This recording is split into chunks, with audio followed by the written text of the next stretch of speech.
Hi, everyone.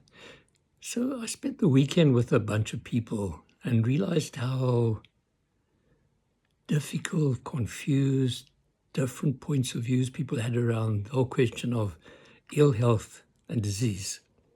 And there was one lady who had been on hormones for menopause, just wondering is menopause an illness or a disease? Or is it a natural process and does it need to be treated? There was someone else with a child who was on the spectrum. Is the spectrum, if you're on the spectrum, have you jumped into illness or is it a disease? You know, medical aids even pay if you take Ritalin or whatever the psychologist or psychiatrist advises. Does that make it an illness?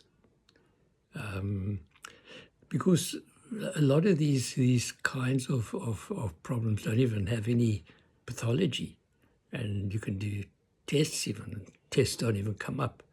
So if all the tests are normal, as the doctor says, oh, you're normal, and then you say, but doctor, I don't feel well. Yeah, well, take a tranquilizer. Let's give you something for your anxiety. So it's confusing, isn't it? Am I ill? Do I have a disease? I think the disease is usually a little bit easier to talk about because usually there's pathology. So if there's pathology and you can see something on an X-ray or you can feel something, you've got pathology and that's a disease.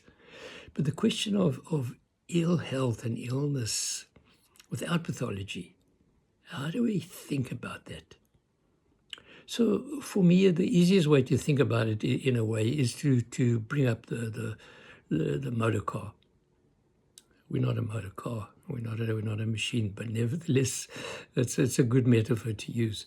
So there are a number of things that go on with your motor car. It can get out of tune. And you know when it's out of tune because it's not handling quite as comfortably as it did before. And then when it breaks down, you really know about it because you can't even drive your car. So when it breaks down, you've got pathology. When it's out of tune, it's just not, you could say it's not functioning well. So ill health is perhaps a sense of something's not functioning well. So that's the difference between ill health, not functioning, and disease, pathology, something's broken. So my definition of ill health is that it's health asking for help. Health asking for help. Because when health is okay, there aren't symptoms and signs. So when symptoms and signs suddenly appear, it's a voice of health saying, guys, I need some help here.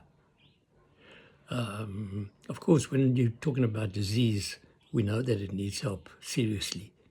But when it's just out of tune, then symptoms and signs come up and the body is saying, please help. So I like that definition because it moves us away from thinking of ill health as a problem that needs to be solved. Not quite like that. It's really health saying, I need some help because I know what to do. You don't know what to do. You're going to mess it up, so I don't want you to do too much. I'm asking for help to support me because I know what to do. And just give me the tools or give me the petrol and the oil that I need and do some greasing over here. That will help me a lot. Then I can actually manage to do it because I actually have been keeping you alive and keeping you healthy ever since the beginning.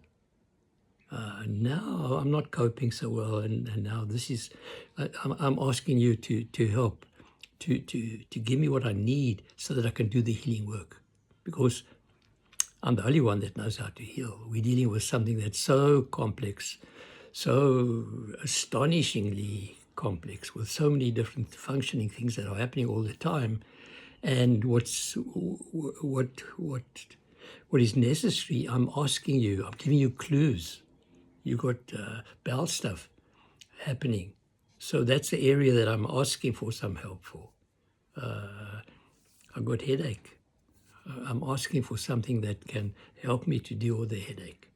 So, as you know, very often, the simple things, if you over-exercising and you wake up in the morning stiff, well, the body's saying, guys, I need you to just slow down a little bit, just rub the muscle a bit or rest a bit, and I will do the healing. So remember that there is no natural remedy or even a drug that does healing. Healing is something the body does. Only the body knows how to heal. We're dealing with enormous complexity. So the body's saying, can you just help me here? I will do the healing for you. The same thing applies actually even to pathology. Even when something's broken down, the body's saying, look, the part's broken. I need you just to fix the part that's broken so I can do the healing work. Only the body can do the healing work. It's important to understand that. So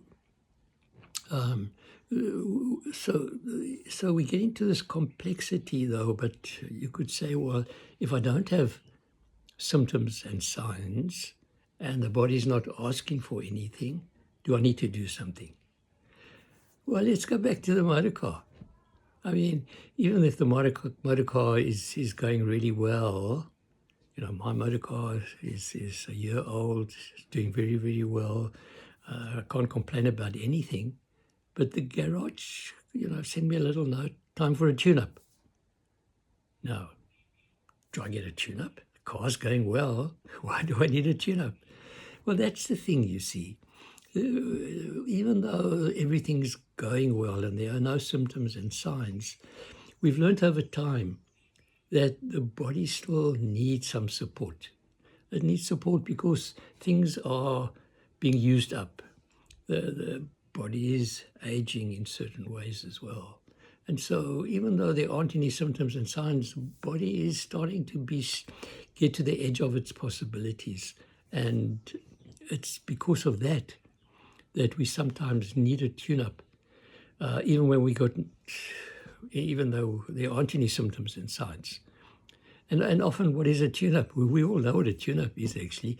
How about a good holiday at the beach? Just relaxing, enjoying the sunshine, eating well, of course, doing the exercise, getting oxygen in the water, out of the water. All that is a way that the body then says, thank you, guys. While you're busy relaxing, I can do a tune-up. And the body does a tune-up when you're on holiday. The body does a tune-up every single night. I mean, during the day, as I mentioned before, we're dying. At the end of the day, we say, I feel dead tired. We go to sleep.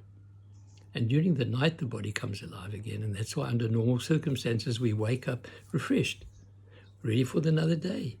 And then it's during the day, we're slowly dying. We become more and more tired during the day until we have to go lie down.